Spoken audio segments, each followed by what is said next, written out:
Today I thought I would share with you hitting a real milestone on KDP. Finally, it has taken me a good while to do this. It's taken me about a year, but I'm finally at $500.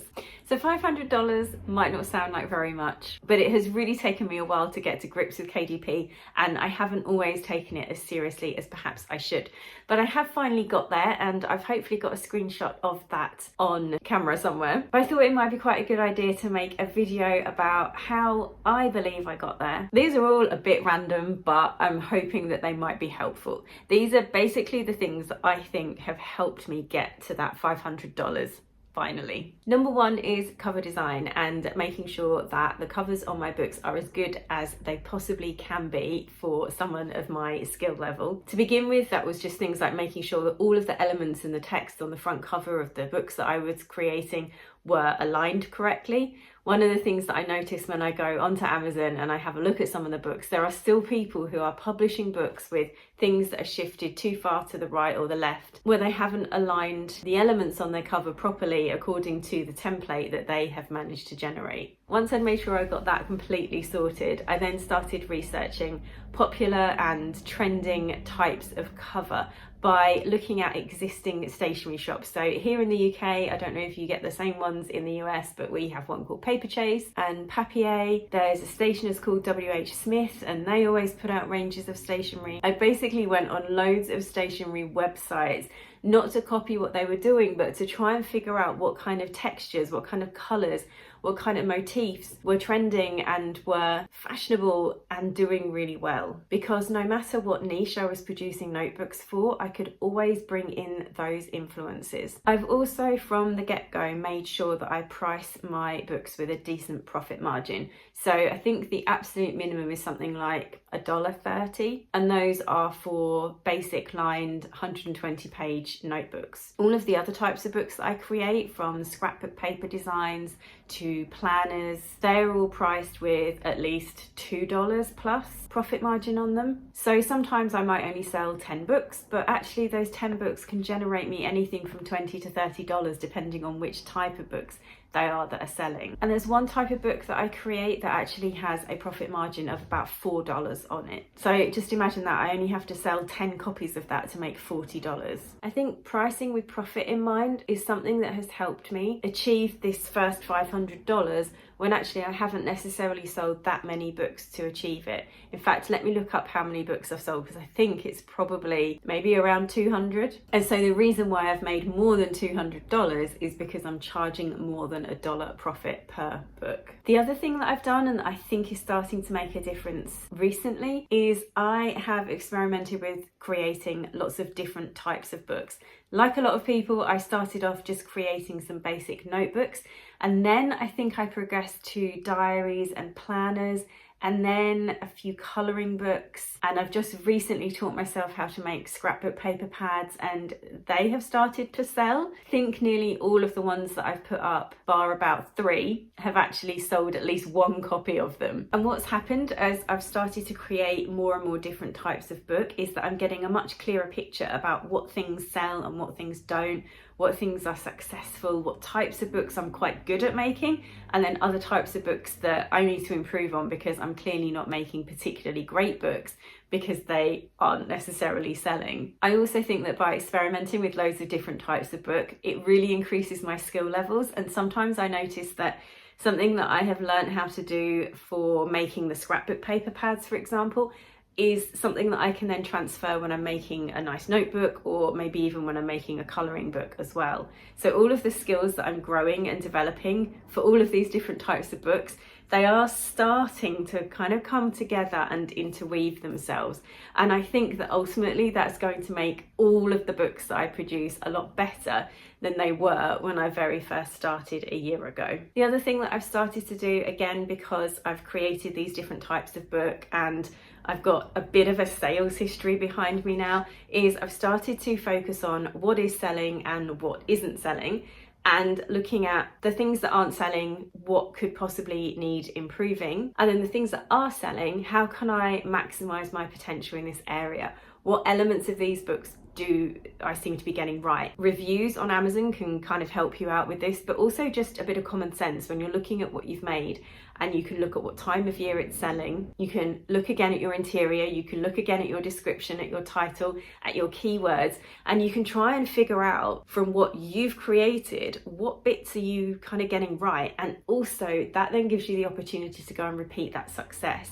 Now, you could create something very similar in that niche, or you could create a complementary book that goes with it, or you could take the elements that you're getting right for that particular book and apply it in a different niche. But I am definitely learning to take what's working and repeat that in future books. Probably the biggest thing that's making a difference to my sales will not come as a surprise to any of you really, and certainly not to those of you who are very successful on KDP, is really starting to research properly before I produce a book. By doing that, what's happened is when I put a batch of books up, so I've recently put up, I'd say maybe half a dozen scrapbook paper pads, and I recently put up 5 new notebooks. But because I'd looked into what people were looking for and gone into quite a bit of detail on that, out of those scrapbook paper pads, I think something like 4 out of the 6 have already started selling. Admittedly, they haven't,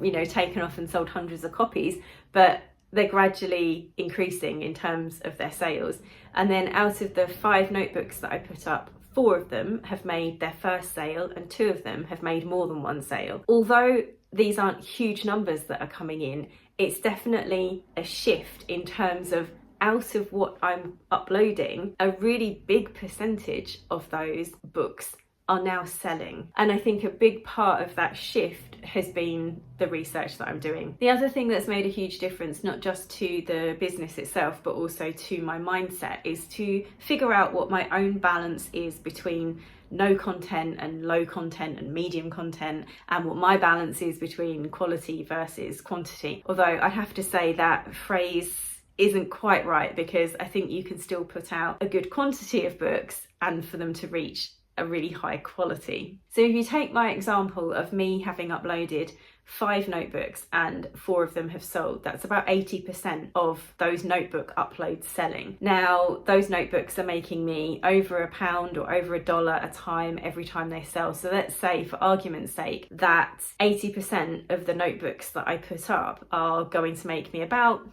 let's just say £10 a year, something like that. Well, suddenly if I put up 100 notebooks and 80% of them sell and make me at least £10 or $10 each, then that's $800 a year from these really good quality notebooks that I'm producing. When I say good quality with a notebook, I'm talking about the cover. They've got really effective covers and they're very niched down. So for me, I can actually get a reasonably good return from a fairly high quantity output. And one of the things that really seems to work for me is, as I'm producing something that has more detail to it, that is a higher content book, what stops me kind of getting demotivated or getting a bit bored with producing it if it's taking me a little while, is if in between that I rattle off a few notebook designs. And what seems to be happening at the moment is, say, for every slightly more complicated book that I upload, I'm uploading maybe 4, 5, 6 great notebooks. I'm actually doing a bit of both in terms of quality versus quantity, and in terms of low content versus medium content. There are so many voices out there saying, do this, do that, don't do this, don't do that, that you really do have to think about your own situation. What are you trying to get out of KDP? What do you enjoy making? What have you got time to create and put out into the world? What's going to work for you? Take a look at your own sales and your own business, and then work out what's going to be a really good balance for you between all of those different things. And actually, that balance can shift whenever you want or need it to. So if I think about my goals for KDP, they're really quite small, I think, compared to other people's. I want to make £1,200, so about $1,300-ish a year, not a month, a year, so that I take home approximately, on average, £100 every month from this particular income stream. And when I sat there and worked out the thing that I just sort of worked out with you, and I realised that, hey, my notebooks, they sell okay. Again, nothing's really setting the world on fire and selling hundreds and hundreds of copies, but when I looked back through the history of my sales, I've got plenty that are making that, you know, £10 a year. And so for me, it suddenly makes sense that as well as learning how to produce the more complex books, I can still keep these notebooks running in the background and could easily meet my goal just from them. And then everything else that I do becomes a bonus. So definitely take some time to sit and work out what's going to be best for you. So the other thing that I've done is manage my consumption of KDP content much more effectively in the last 6 months, I would say. And nothing that I'm about to say should be seen as any kind of criticism of anyone who's making KDP content. I just found myself getting really overwhelmed, partly by the sheer volume of it. There are loads of us out there making our videos about KDP, and I think I was subscribed to so many people, and I was just watching so much stuff, and it was too much. And not only was the sheer amount of information too much, I also found all of the different ideas that people were giving me was just overwhelming, and there's not enough time in the day for me to go and do all of these different things. And there were loads of things about colouring book niches and activity book niches and notebook niches and types of notebook and things to do and things not to do, and it all just got too much. So what I did was I unsubscribed to quite a lot of people, and actually interestingly, the people that I mostly unsubscribed to were the really big KDP channels. And there's a reason for that, not because there's anything wrong with their content, but because they're so well known that it's really easy for me to go and find them whenever I want to watch one of their type of videos. So if I do feel a bit stuck to, you know, think of, I don't know, a Christmas niche or a Halloween niche or whatever, I know I can go onto, I don't know, the Paul Miles channel, or just, you know, the big channels, you know, the people I'm talking about. I can go and find those whenever I want to. I can then cherry pick what it is that I want to get from them and what it is that I want to look at, rather than constantly kind of consuming everything that comes out, because I can't handle it. It's too much for me. And then what I've also done is I've stayed subscribed to people who are perhaps a little bit closer to my kind of level of KDP, people who have got their struggles with it, people who aren't entirely successful all the time with it, or people who have become sort of successful gradually, just things that mirror my experience a little bit more, because I find that motivating and I find that inspirational. Then when I want to like dream big, when I suddenly need an injection of wow, look at what you can do, I'll then go and find one of those videos where someone's made 10 grand in a month, and I'll go and watch that because that's what I need. But I don't need that coming at me all the time. So I've got so much better at managing what's kind of coming in with regards to KDP. And the other thing I've done in terms of KDP content and information is I've kind of broadened my horizons a lot, and I've started watching art videos made by graphic designers, things that just teach you some basics about composition and layout and how to put things together so that they look really good. And also following people who are doing print on demand on Etsy and Redbubble and things like that, which makes sense to me because I also have done those things in the past, or I'm currently doing them.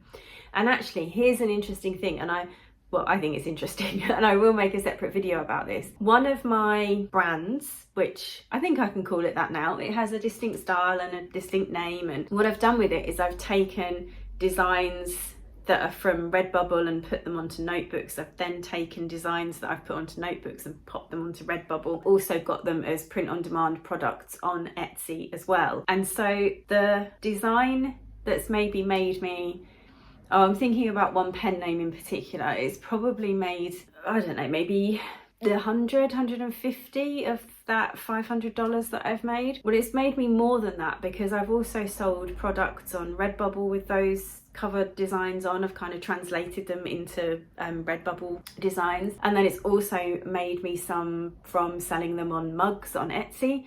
And so I really feel that broadening out the type of content has allowed me to take something that I do on KDP and kind of push it out onto these other platforms and actually start to make a little bit more money from it. I haven't got this all completely right yet, definitely not, but it's there.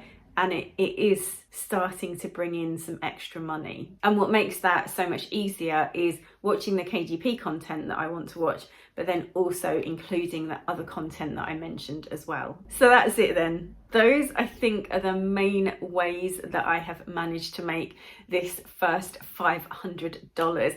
What I'm really hoping for is that I can just over double that over the course of a year and get myself that £100, that $110 every single month from KDP. And I think it's possible. If I continue to learn, to grow, to do all of the things that I've mentioned in this video, then I definitely think that things will continue to grow and improve. Let me know if you can relate to any of the things that I've said in this video. Pop something in the comments below. You'll notice that my comments are held in review. That's not to stop you from talking to me. That's just because the amount of spam that there is on YouTube and also on Instagram at the moment, it's just out of this world. So I will approve your comments as they come in and hopefully answer any questions that you might have. And I look forward to seeing you again in the next video.